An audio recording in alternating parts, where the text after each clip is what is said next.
So what I'm doing today is I'm going to dig through all this stuff and get to the thermostat and reseat it. Because years ago I put a new thermostat in there and I left it slanted for flow. I don't know what I was thinking back then. I don't really care. I'm just going to do this.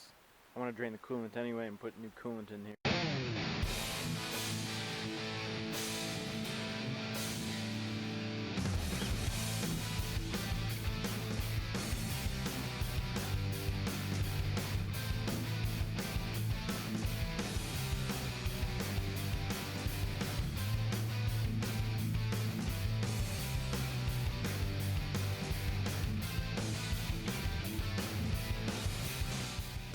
So the thermostat is literally right inside here.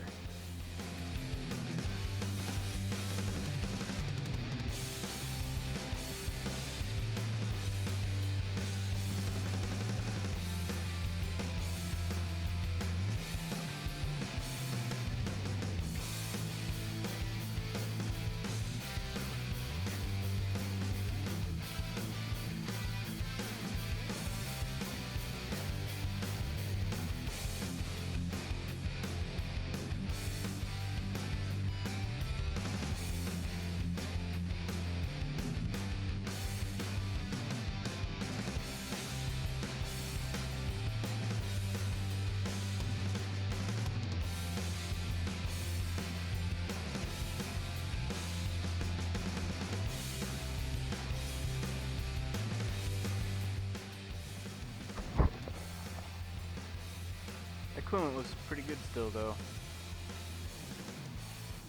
Damn. You can kind of see the clip ring there.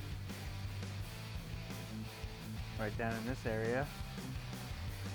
But you need to get some good clip ring pliers for this clip ring because cheap ones won't do. This is a heavy clip ring. Cheap ones will just break.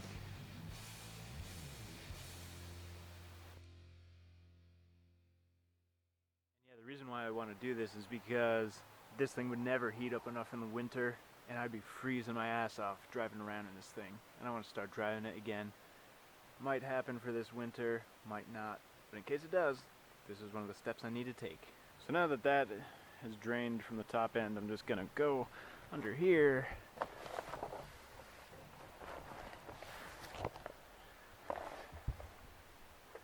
And disconnect the lower radiator hose so that I can drain the radiator.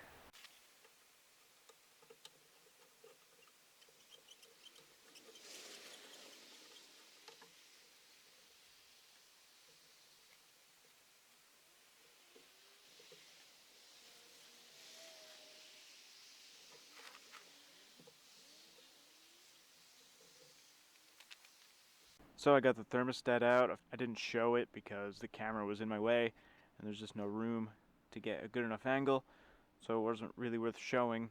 So yeah, here's the thermostat. Still looks brand new. The seal was all like dry and cracked and falling apart, so I had to suspend this operation a few days until I could get to a store. And then when I finally got to a store, of course, they didn't have any seals in stock. They tried to sell me an O-ring, which is fine, but I already have a ton of O-rings, so I'm just going to use an O-ring. Hopefully that works. If it doesn't, it is what it is. And now, of course, it's like 34 degrees outside. When I started this, it was like 60. So I guess I should test this thing before I put it back in. So this is an 83 degrees Celsius thermostat. To convert that to Fahrenheit, you take Celsius times 1.8 plus 32, so this is a 181.4 degree thermostat Fahrenheit.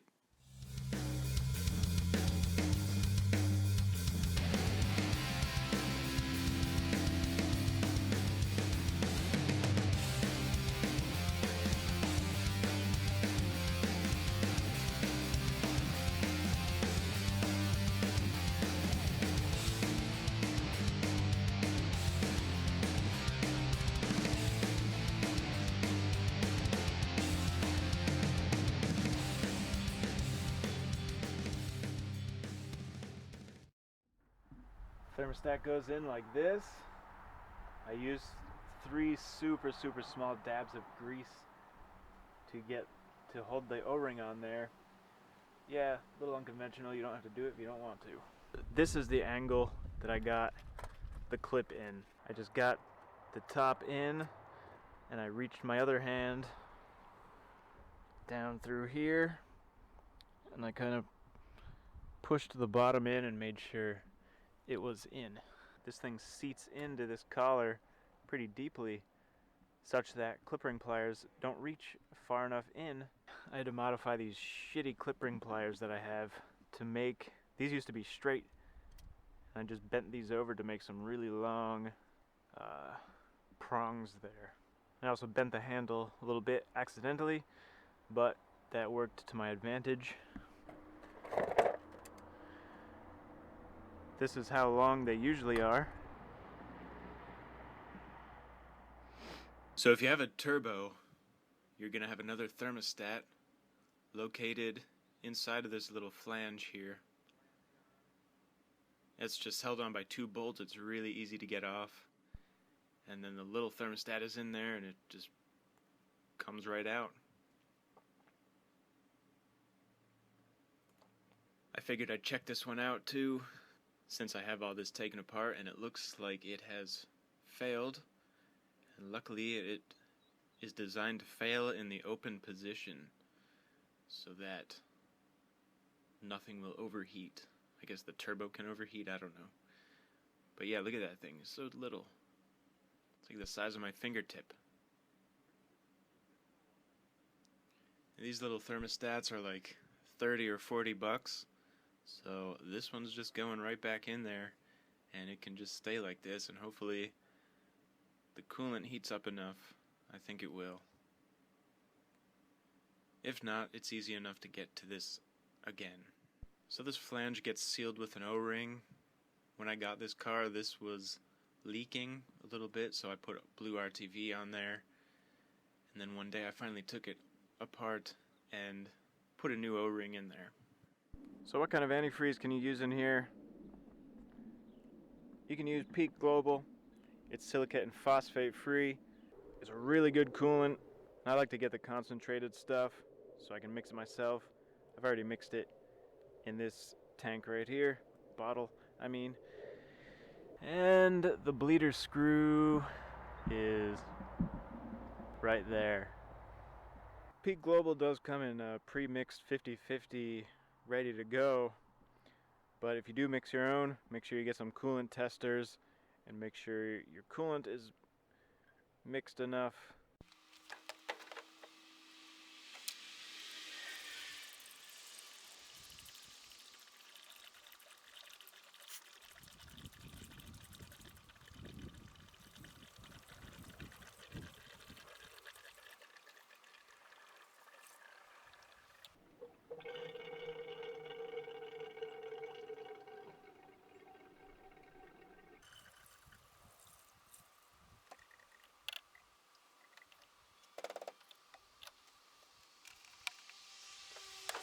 Now once you've filled it up as much as you can, you need to at least install the mass airflow sensor so that you can start the engine, and you'll want to turn the heater on high and the fan on low inside the car. And you're going to want to come back out here, monitor the level here, and work the bleeder screw. As you can see, I kind of already started, but yeah.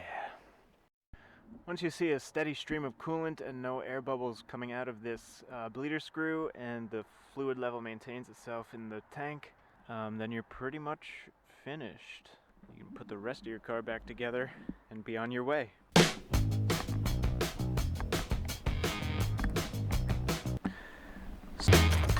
Fuck. Turn the fan on high.